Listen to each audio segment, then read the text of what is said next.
Imagine this. You wake up in the morning. Before you even touch your phone, Google already knows how well you slept. Not because you told it, not because you opened an app, but because the invisible OS, this silent, ambient layer woven through your digital world, has been observing you, learning you, predicting you. Your notifications aren't random. Your suggested videos aren't random. Your map recommendations aren't random. They are the first whispers of a system that doesn't just respond to your behavior, it shapes it. Today, we go deeper than headlines, deeper than speculation, deeper than the typical tech conspiracy videos. We're stepping into a world where operating systems aren't software packages you install. They are AI-driven behavioral architectures designed to influence everything you see, everything you click, everything you think. This is the story of Google's Invisible OS, the operating system you never downloaded, never updated, never approved, and yet it controls more of your digital life than Android, iOS, Windows, or any traditional OS ever could. But to understand it, we have to go back to the moment Google shifted its entire philosophy, a moment most people never noticed, a moment silently shaping your life right now.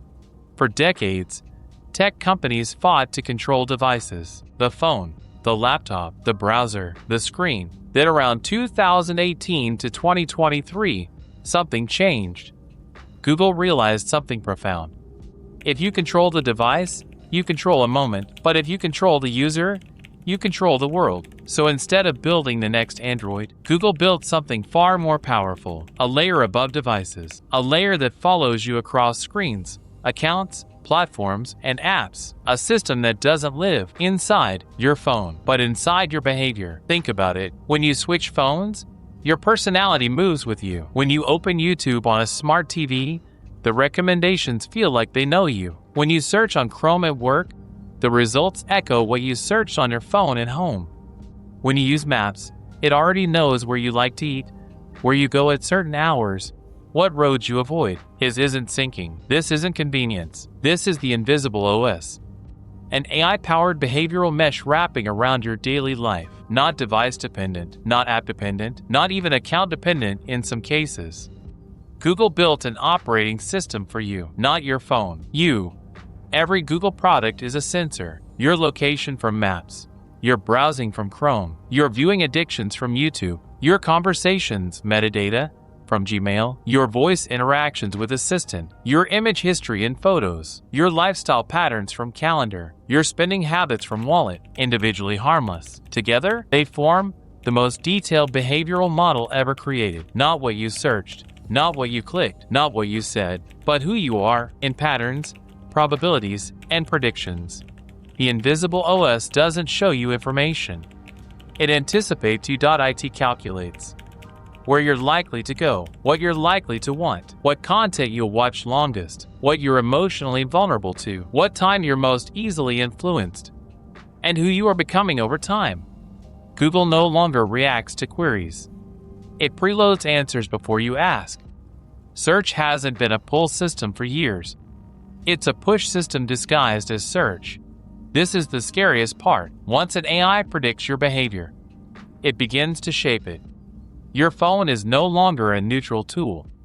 It's a personalized reality engine. It decides what shows up in your feed, which routes you take, what restaurants you try, which ads you're targeted with, what news appears first, what ideas you encounter, what beliefs you slowly gravitate toward. Not maliciously, not conspiratorially, but algorithmically. In a world where attention is currency, your reality becomes a product. The Invisible OS curates your world, not based on truth, but based on engagement probability. The turning point wasn't dramatic. There was no keynote, no press release, no viral announcement. It happened quietly. One day, Google stopped asking permission, not because it wanted to hide something, but because it didn't need permission anymore. Not legally, technically. Think about it. Every app on your phone asks for access, location, microphone, camera, contacts, browsing activity, motion sensors, nearby devices. But over the years, something changed in the background. Google no longer needs most of these permissions, because it can infer what it needs from everything else. Let me explain. Google doesn't need to track your GPS 24/7 to know where you live. It just analyzes the place where your phone rests every night, Wi-Fi networks you join, the shops you visit, the commute patterns, time you unlock your screen, the IP addresses you connect from. Within 48 hours, the system already knows your home address with 99% accuracy without you ever typing IT.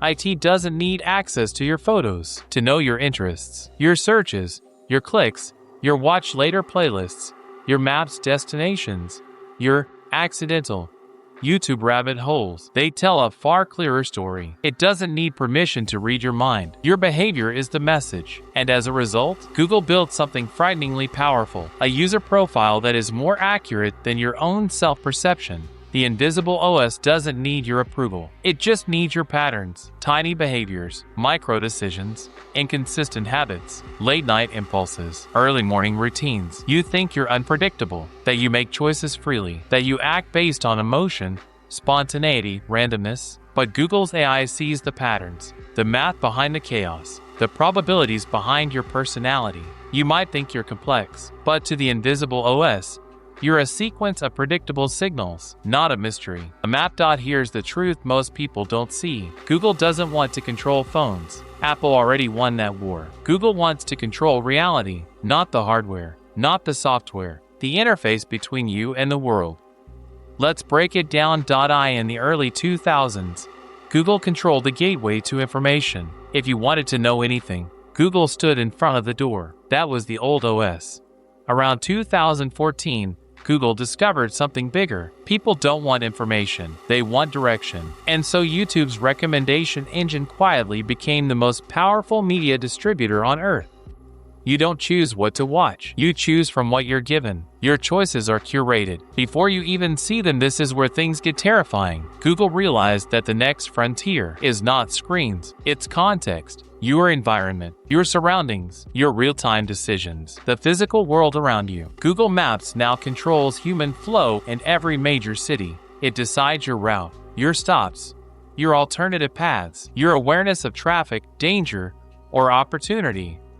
More than 1 billion people follow its instructions blindly. That's not navigation, that's behavioral steering. Then came Google Lens, a tool that lets Google tell you what you're looking at in real time. Through your camera, not augmented reality, augmented perception. Google Assistant formed the next layer. It doesn't wait for commands. It predicts what you'll need. Leave now to arrive on time. Your package is arriving today. Here's the best restaurant near you. Traffic is heavy on your usual route.